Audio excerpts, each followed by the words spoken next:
So the other part of my contribution with yoga here at Sherman Hospital is every Friday here in the meditation chapel from 12 to 12:30 we do chair yoga. And it's lovely. I have a lovely group of people that come. And it's a great way for people who, to end their week, to be able to get through, I guess, that last hump of the afternoon. A lot of people get concerned that if they come to yoga midday that they'll fall asleep and won't be able to nap or work. The opposite is true, because all that breathing helps raise your awareness, get you a little more focused and attentive and be able to perform better. And the other element is to be able to, I also teach staff how to use this breathing for themselves when they're in very heightened situations, because we're all dealing with a lot of stress and a lot of anxiety. So the breathing helps to slow you down, to be able to calm and regulate amidst sometimes panic situations. And the other element of teaching to staff is for staff to use this with patients. Because I'll find when I'm working with patients directly, especially people who are very anxious or panicked, I'll start doing these breathing patterns when I can't get them to stop talking, you know, when anxious people are just going a million miles a minute. And I'll start doing this breathing, and they turn and they look at me and they're like, "What are you doing?" Well, it gets their attention, and it gets them to start breathing, because a relaxed person breathes. Anxious people don't breathe. So it's being able to learn some really simple stress management techniques, ways to be able to regulate and take care of yourself. The moves that we do here in the Sherman program, you can do at your desk, you can go in the bathroom and do them anywhere. So it's just a real simple way to be able to regulate and manage your stress in you know, some really intense high-level situations. So one of my areas of expertise that has developed, or specialty, as I've started doing yoga here at Sherman Hospital, is working with women who have breast cancer. And this has kind of taken an unexpected route for me. I had the pleasure of being invited to do yoga. And I specifically do chair yoga here, especially with people who are sick. And the purpose behind the chair yoga is so you can really relax your body. Standing yoga requires fancy clothes and a special mat and lots of space. And I just want to make it easy and have people be comfortable. So the chair helps to relax. So doing this for women with breast cancer is really incredible, because what happens with the process of rehab for breast cancer with the radiation and the chemotherapy is all the tissue gets very tight, oxygen to the brain and the body gets shut down. The levels of anxiety for these women are just through the roof. And yoga specifically for breast cancer helps to open up the tissue in the body in really comforting kinds of ways. And their healing process and their quality of life expands. They're just starting to do research on this, so it's really neat. And interestingly enough, women with breast cancer tend to be women about my age, 40s, 50s, really bright, really capable, really competent women who are interested in being beautiful. Okay, they're still, you know, in their prime of their life. And so yoga gives them a sense of this, returning to health and those kinds of things during the barrage of the treatments that they're doing.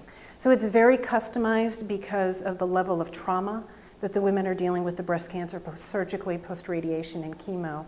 And I also do these support groups for spouses, their spouses too, so it's really neat to see that process.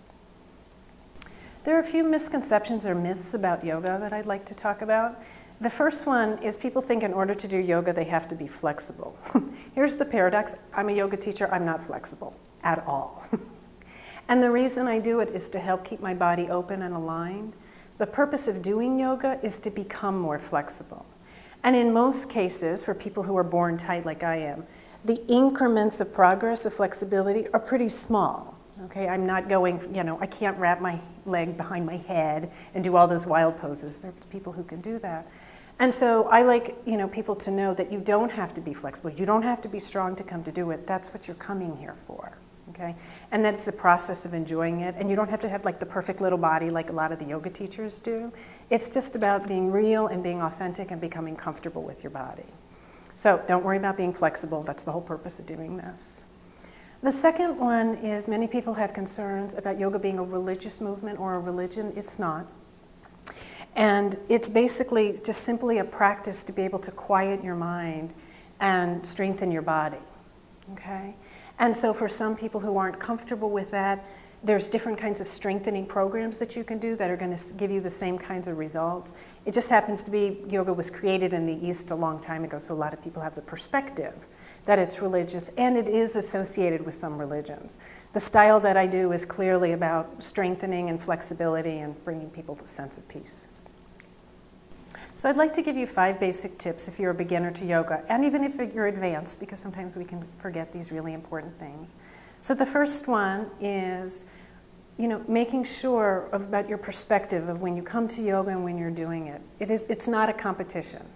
Okay, it's totally contrary. A lot of the ways we exercise in the West is about being the best.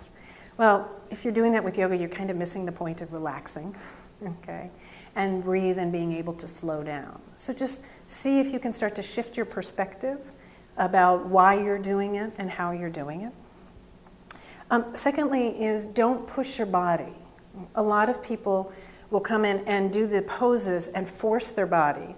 And what happens is that they actually end up getting tighter, they get more tension, their muscles hurt, and then they don't want to come back and do yoga. Okay? So when I give instruction, I always have people do like micro movements. I want it small so they can relax.